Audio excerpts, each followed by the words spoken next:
Assalamualaikum warahmatullahi wabarakatuh. Nama saya Catur Putri Khairunisa dengan NIM 1907030440. Di sini saya akan menyelesaikan ujian tengah semester mata kuliah Ekologi Perairan yang diampu oleh Bapak Dosen Ilham Zulfahmi MSI.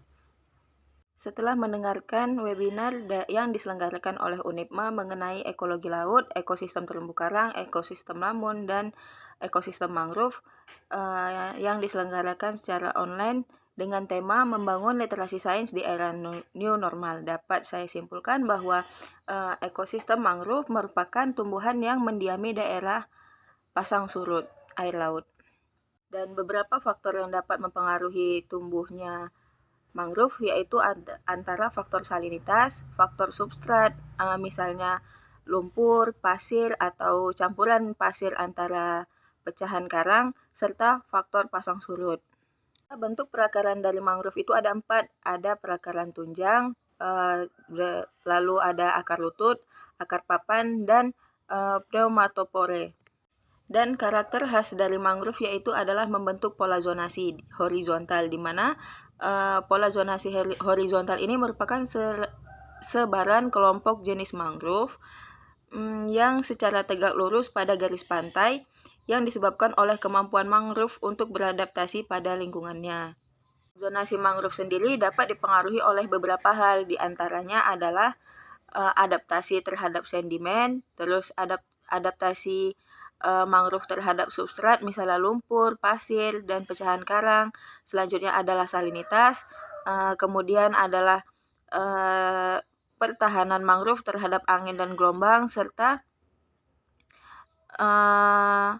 inundasi atau penggenangan terhadap batang dan akar mangrove. Berbicara mengenai mangrove, mangrove sendiri berperan sebagai penyedia makanan dan pensuplai air bersih. Selanjutnya, status mangrove di Indonesia yaitu mangrove tumbuh di daerah pesisir timur Sumatera, selanjutnya di pesisir utara dan selatan Jawa. Berikutnya, mangrove juga tumbuh di daerah pesisir selatan Papua dan timur serta barat Kalimantan. Nah, dapat kita ketahui bersama, dari seluruh jumlah 100% mangrove di dunia, dan paling terbesar adalah mangrove yang tumbuh di Indonesia, yaitu sekitar 22,60% mangrove ada di Indonesia atau sekitar 2,5 juta hektare. Ada 243 jenis spesies mangrove di Indonesia, di antaranya yaitu 107 berbentuk pohon, 9 jenis palma, 26 jenis mangrove pemanjat, 28 jenis herba tanah, 44 jenis epifit, 22 jenis paku, dan 25 jenis rumput. 3 komponen mangrove, dia tersusun dari komponen mayor, komponen minor, dan mangrove asosiasi. Ya, rangkuman dari materi webinar yang kedua yaitu mengenai ekosistem lamun. Lamun sendiri merupakan tumbuhan tingkat tinggi yang hidupnya tumbuh dan hidup terbenam di lingkungan laut, sedangkan padang lamun merupakan hamparan tumbuhan lamun yang menutupi area pesisir pantai.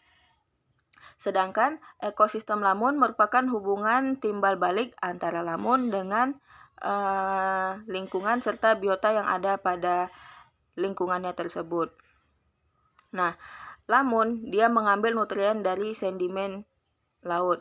Biodiversitas lamun di Indonesia terdiri dari 15 jenis dan 2 suku serta 7 marga.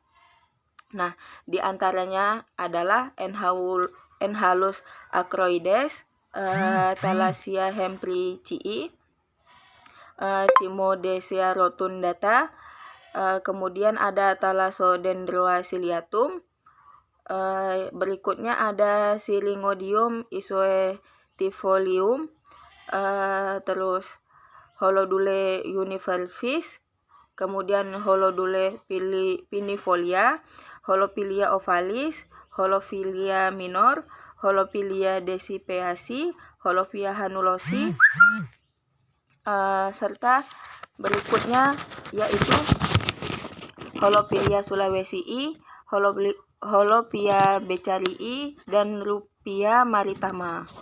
Untuk habitat lamun pada pantai itu lamun dapat ditemukan pada laut apabila masih terdapat cahaya. Nah, pada umumnya kedalaman cahaya itu sekitar 50 meter. Jadi kalau misalnya dalam 50 meter masih ditemukan cahaya, maka masih terdapat lamun di dalamnya.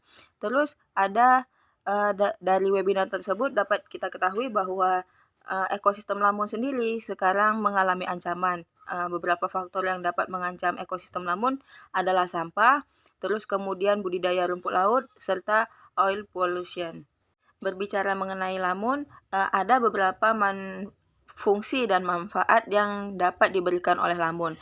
Di antaranya ada 5 fungsi, yaitu yang pertama fungsi fisik, dia dapat meredam gelombang serta menahan abrasi dan dapat memfilter air.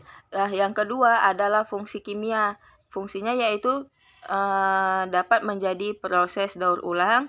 Yang ketiga fungsi biologi, yaitu sebagai tempat mencari makan organisme air dan dapat menghasilkan O2. Serta fungsi dari ekonomi, dia dapat menjadi pupuk hijau. Dan yang kelima yaitu sebagai fungsi warna wisata, yaitu sebagai tempat wisata, konservasi, dan pendidikan, serta tempat penelitian. Materi webinar yang ketiga yaitu mengenai ekosistem terumbu karang. Nah, ekosistem terumbu karang merupakan ekosistem yang dibangun oleh hewan penghasil kapur. Nah, karang itu tersusun dari atas polip dan skeleton. Ada beberapa faktor yang dapat mempengaruhi sebaran terumbu karang, diantaranya adalah suhu. Kisaran suhu normal agar karang dapat tumbuh yaitu sekitar 27 hingga 29 derajat Celcius.